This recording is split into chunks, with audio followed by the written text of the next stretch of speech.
নমস্কার, দেখছেন talk to Bangla. আমি অভিষেক রয়েছে আপনাদের সাথে। এই মুহূর্তে যে খবর নিয়ে উপস্থিত হয়েছি, পবন খেরা এবং আসাম পুলিশ তাদের মধ্যে একটা টাসল চলছিল এবং আপনারা জানেন যে আসামের ভোট মিটে গিয়েছে, কিন্তু আসামকে নিয়ে এই মুহূর্তে পবন খেরার যে বক্তব্য, আসামকে নিয়ে বলতে আসামের মুখ্যমন্ত্রীকে নিয়ে পবন খেরার যে বক্তব্য, সেই বক্তব্য কিন্তু এখনো পর্যন্ত রীতিমতন আলোচনার কেন্দ্রবিন্দুতে। তার কারণ পবন খেরাকে সম্পূর্ণভাবে আহ অগ্রিম জামিন দিয়ে দিয়েছিল, 7 দিন ব্যাপী জামিন দিয়ে দিয়েছিল তেলেঙ্গানার হাইকোর্ট। সেখানে পবন খেরা অ্যাপিল করেছিলেন, কিন্তু তার পরবর্তীতে এই মুহূর্তে সুপ্রিম কোর্ট সরাসরি সেখানে অ্যাকশন নিল এবং সেই অ্যাকশনটা পবন খেরার জন্য কিন্তু খুব একটা সুখকর পরিস্থিতি তৈরি করে না।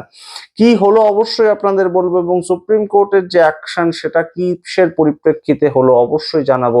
কিন্তু পবন খেরা এই মুহূর্তে কি বলেছিলেন আসামের মুখ্যমন্ত্রী হেমন্ত বিশ্ব শর্মা তার বিরুদ্ধে, সেটা একবার আপনাদের মনে করিয়ে দিই। আসামের মুখ্যমন্ত্রী হেমন্ত বিশ্ব শর্মা, তার স্ত্রী রিঙ্কি ভুঁইয়া শর্মা, তার বিপুল পরিমাণ অর্থের খোঁজ দিয়েছিলেন পবন খেরা। যদিও অবশ্যই আমরা এই সম্পূর্ণ পবন খেরার ভিডিওর কোনোভাবেই কোনো যে তুষ্টিকরণ সেটা আমরা করিনি, অবশ্যই আমরা জানি না, কিন্তু পবন খেরা যে বক্তব্য রেখেছিলেন প্রেস কনফারেন্স করে, সেই বক্তব্যগুলো কিন্তু খুব গুরুত্বপূর্ণ বক্তব্য। তিনি বলেছিলেন রিঙ্কি ভুঁইয়া শর্মা তার বিভিন্ন জায়গায় সারা পৃথিবী জুড়ে প্রচুর সম্পত্তি রয়েছে, ঠিক যেমনভাবে দুবাইতে 2টি প্রপার্টি রয়েছে, আমেরিকাতে 52,000 কোটি টাকার সম্পত্তি কিংবা কোম্পানি রয়েছে, এবং তার সঙ্গে তার একই সাথে 3টি দেশের রানিং পাসপোর্ট রয়েছে। এইটা সবচেয়ে গুরুত্বপূর্ণ একটা অভিযোগ জানিয়েছিলেন যে 3টে দেশের রানিং পাসপোর্ট রয়েছে হেমন্ত বিশ্ব শর্মা তার স্ত্রীর নামে।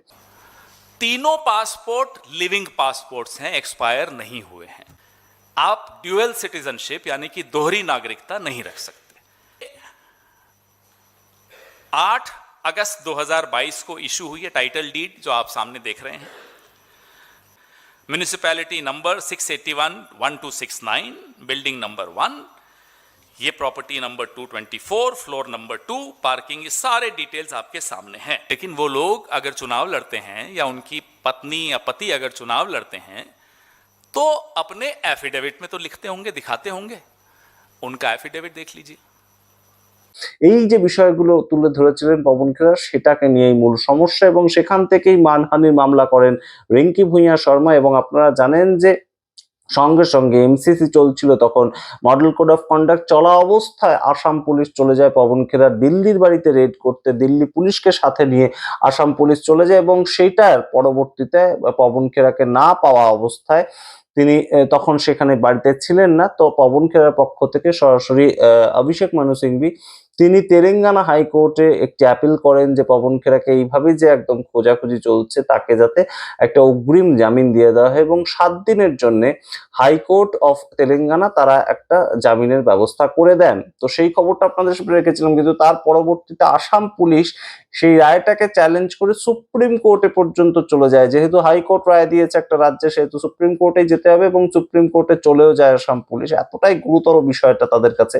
এবং সুপ্রিম কোর্টে আপনারা শুনলে হয়তো অবাক হবেন, সলিসিটর জেনারেল, ভারত সরকারের সলিসিটর জেনারেল তুষার মেহতা এই আসাম পুলিশের হয়ে পবন খেরার বিরুদ্ধে লড়াইটা করেন সুপ্রিম কোর্ট, এবং তিনি বলেন কোন কোন ক্লজ অনুযায়ী পবন খেরাকে ছাড়া যায় না, এই মুহূর্তে জামিন দেওয়া যায় না, এবং সম্পূর্ণ তার বিরুদ্ধে যে চার্জশিট গঠন হয়েছে তার মধ্যে একটা এরকম ক্লজ ছিল, একটা এরকম সেকশন ছিল যাতে 10 বছর পর্যন্ত জেল হতে পারে, এবং কোনোভাবেই তাকে জামিনে মুক্ত রাখা যায় না। এবং সেটা দেখে সুপ্রিম কোর্ট এই মুহূর্তে সেই যে হাইকোর্টের রায়, তেলেঙ্গানা হাইকোর্টের রায়, তার উপর স্টে অর্ডার দেয়, এবং এই মুহূর্তে কিন্তু পবন খেরাকে সারা দেশ থেকে যে কোনো জায়গা থেকে আসামের পুলিশ গ্রেপ্তার করতে পারে। অবশ্যই এই মুহূর্তে গুরুত্বপূর্ণ প্রেক্ষাপট, পবন খেরা এই যে তেলেঙ্গানা হাইকোর্টের রায়টা এসেছিল তারপর তিনি একটা ভিডিও বার্তা তৈরি করেন, এবং 8 মিনিটের সেই ভিডিও বার্তার মধ্যে তিনি আরো গুরুত্বপূর্ণ কিছু অভিযোগ করেন যে এখন তো আমি করেছিলাম হেমন্ত বিশ্ব শর্মার স্ত্রী তার সম্পর্কে অভিযোগ, কিন্তু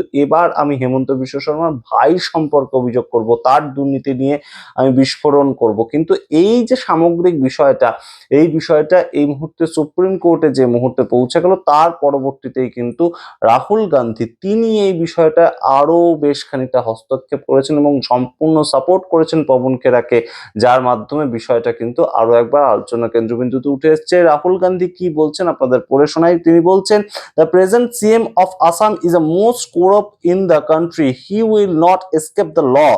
His abuse of state power to harass his political opponents and critics is against the constitution.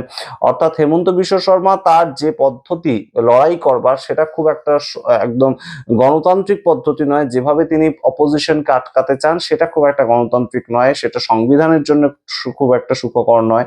এবং তারপর রাহুল গান্ধী বলছেন, the questions that are being raised have to be probed. Transparency, accountability of power and rule of law are the basis of our constitutional values.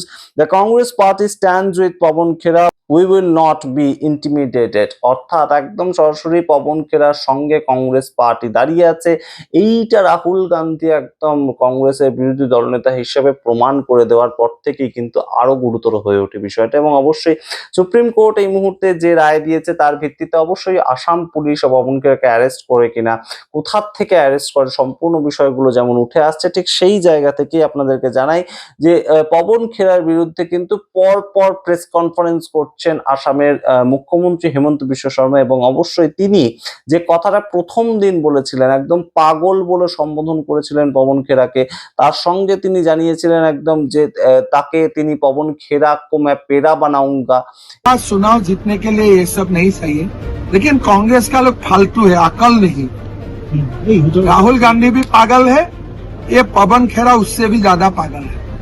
अब legal action भी लिया है। Legal action तो चलेगा ही, लेकिन और एक एक्शन में लेने जा रहा हूँ, बाद में बताऊंगा। पवन खेरा को मैं पवन पेड़ा बनाऊं। এবং সেখান থেকেই এই মুহূর্তে পবন খেরার যে বক্তব্য, সেটাও গুরুত্বপূর্ণ হয়ে ওঠে। অবশ্যই পবন খেরা শেষ পর্যন্ত ধরা পড়েন কিনা আসাম পুলিশের হাতে, সেটা আমরা দেখবো। কিন্তু অভিষেক মানু সিংভি যে কথাটা বলেছিলেন তেলেঙ্গানার হাইকোর্টে দাঁড়িয়ে, সেটা এই মুহূর্তে গুরুত্বপূর্ণভাবে একটু মনে পড়ে আমাদের, যে রাজনৈতিক প্রতিদ্বন্দ্বিতা করার জন্য কোনো একজন রাজনৈতিক ব্যক্তি আরেকজন রাজনৈতিক ব্যক্তির বিরুদ্ধে কিছু বক্তব্য রেখেছেন, তার কিছু স্ক্যামের কথা তুলে ধরেছেন, তার জন্য কি তার বাড়িতে এইভাবে পুলিশ চলে যেতে পারে? তার জন্য কি তার বাড়িতে সম্পূর্ণভাবে সারা দেশ জুড়ে তাকে খুঁজে তাকে বের করতে হবে? এইভাবে ক্রিমিনালের মতন ট্রিট করা যেতে পারে?